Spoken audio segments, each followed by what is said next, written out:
no solo descubrirás que tus sospechas eran correctas, sino que se quedan cortas frente al enorme huracán de humillaciones, manipulaciones y engaños del que estas personas se sirven. La palabra narcisismo proviene del mito de Narciso, un joven que, al ver su reflejo en un estanque, se enamoró de sí mismo. Pasaba horas contemplando su rostro, incapaz de apartar la vista de su imagen perfecta. Esta obsesión lo llevó a perderse tanto en sí mismo que terminó cayendo al agua y ahogándose. Desde entonces, Narciso es el arquetipo de la vanidad y el egocentrismo, un hombre que, lejos de amarse de manera saludable, se glorificó de forma destructiva, lo que finalmente lo llevó a la ruina. Pero, ¿qué ocurre con el narcisismo hoy en día?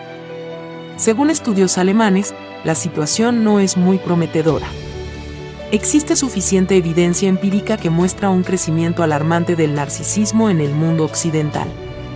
Uno de los síntomas más claros es el aumento del 450% en el uso de la palabra yo en canciones, libros y películas. Palabras como me, mío, conmigo también han ganado terreno. En la última década, el narcisismo ha alcanzado una popularidad similar a otros trastornos mentales, como el autismo. No es sorprendente, ya que ha habido un aumento del 30% en los casos de narcisismo entre 1979 y 2006. El término narcisista se usa con frecuencia para describir a personas que muestran un egoísmo extremo, soberbia y codicia desmedida. Si bien esos adjetivos no son del todo incorrectos, es importante definir el narcisismo en términos psicológicos para evitar confusiones. El trastorno de personalidad narcisista es un desorden mental en el que el individuo tiene una percepción desproporcionada de su propia importancia. Estos individuos necesitan proyectar una imagen idealizada, grandiosa y magnificada de sí mismos. Buscan ser vistos como personas sumamente relevantes, virtuosas e influyentes. ¿Por qué? Porque creen que ser percibidos como superiores compensará su propia inseguridad. Este deseo de grandeza no es más que un reflejo de su desesperada lucha por enfrentar su falta de autoestima. Aunque parezca que tienen una gran confianza en sí mismos, la verdad es que están tratando de ocultar lo contrario. Desde fuera, el narcisista es como una fachada reluciente de un edificio vacío, como un perro que ladra mucho pero muerde poco, o como un frágil vaso de cristal cubierto de falsos diamantes. La realidad es que muchos de ellos son increíblemente astutos a la hora de ocultar sus inseguridades y problemas internos. De hecho, una gran cantidad de personas que sufren de trastorno de estrés postraumático, TED, provienen de familias disfuncionales, donde uno o ambos padres son narcisistas. Si lo piensas bien, esta situación es el ambiente perfecto para la creación de un nuevo narcisista. ¿Qué crees que sucede cuando un padre o una madre condiciona el amor y el afecto hacia sus hijos según la capacidad que estos tengan para enaltecer su imagen? ¿Qué pasa con ese niño inocente que se esfuerza constantemente por satisfacer a unos padres insatisfechos? Los padres narcisistas modifican su trato hacia sus hijos dependiendo de su rendimiento en áreas como las notas en el colegio, las habilidades deportivas o incluso el atractivo físico. La mente de un niño, incapaz de comprender que la persona que debería cuidarlo puede tener un problema tan grave, se sumerge en el caos. Estos niños viven con miedo, confusión y estrés, intentando complacer a unos padres que, en realidad, no tienen la capacidad emocional para reconocer su esfuerzo. Además, los padres narcisistas rara vez reconocen los logros de sus hijos, ya que solo los ven como una herramienta para reforzar sus delirios de grandeza, en lugar de como algo positivo para el desarrollo emocional e intelectual de sus hijos. Así, el niño se embarca en una lucha desesperada por cumplir las expectativas irreales de sus padres, tratando de sorprenderlos con un talento, un chiste o cualquier otra cosa. A veces funciona, pero muchas veces no. Poco a poco, se van sembrando en su mente las bases del narcisismo, la necesidad de proyectar una imagen perfeccionada y distorsionada de sí mismo para que el mundo lo considere importante, virtuoso e influyente. Este escenario es aterrador, pero también es la cruda realidad de miles de familias. La mentalidad narcisista de te quiero, pero solo cuando me ayudas a embellecer mi imagen de padre perfecto deja a los hijos en una posición de profunda vulnerabilidad. Es crucial entender que el narcisismo no siempre se manifiesta como un trastorno mental. En algunos casos, puede ser un rasgo de la personalidad que la persona sabe manejar de manera saludable. No tiene nada de malo quererse a uno mismo, sentirse bien frente al espejo o compartir los propios logros con los demás. Sin embargo, el problema del narcisismo no es el qué, sino el cómo y el por qué. Mantener una fachada de superioridad requiere mucho esfuerzo, y es ahí donde empiezan a surgir comportamientos patológicos y disfuncionales que afectan gravemente a las personas de su entorno. Los narcisistas necesitan asegurarse de parecer más importantes de lo que realmente son. Para ilustrarlo, pensemos en un jefe narcisista que tiene 50 empleados bajo su mando. Para este jefe, las personas no son compañeros de trabajo con los que compartir experiencias o emociones, sino herramientas para ensalzar su propia imagen.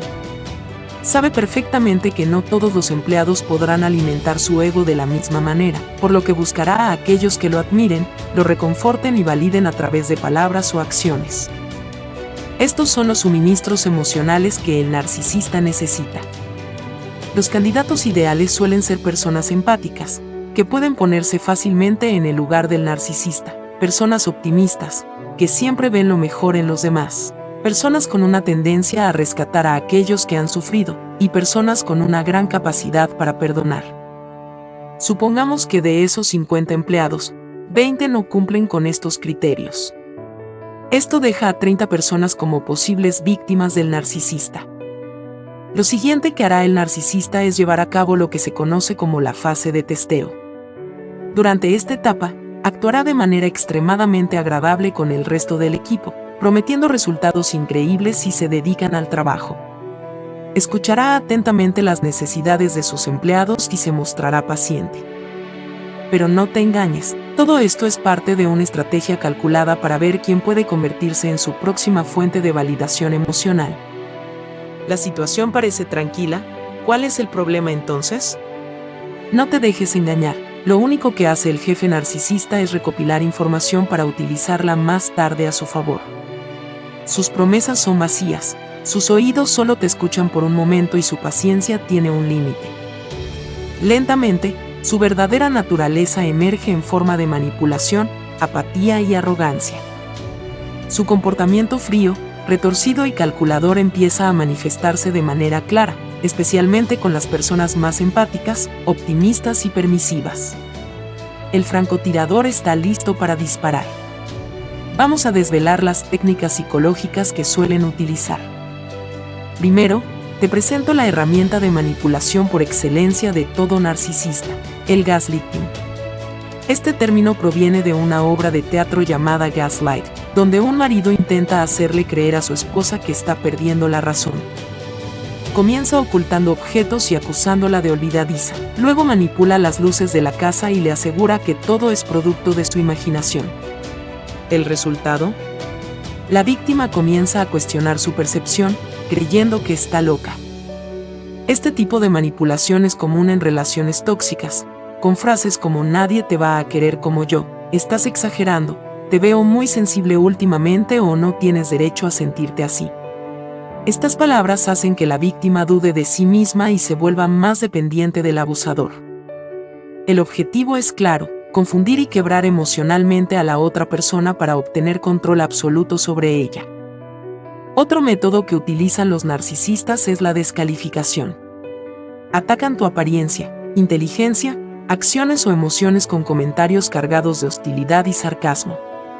Su meta es provocar una reacción emocional para sentirse en control. A los narcisistas les encanta el conflicto, y si te hacen explotar, sienten que han ganado. Sin embargo, no siempre son directos. A veces sus comentarios son pasivo-agresivos, diseñados para sembrar miedo, culpa o rencor. Por último, nunca verás a un narcisista reconocer sus errores ni felicitar a otros por sus logros. Para ellos, admitir una equivocación es mostrar debilidad, y felicitar a alguien más es reconocer que esa persona es superior. Retomemos el caso del jefe autoritario. Aunque tiene muchos empleados a su disposición, se centra solo en unos pocos para manipular.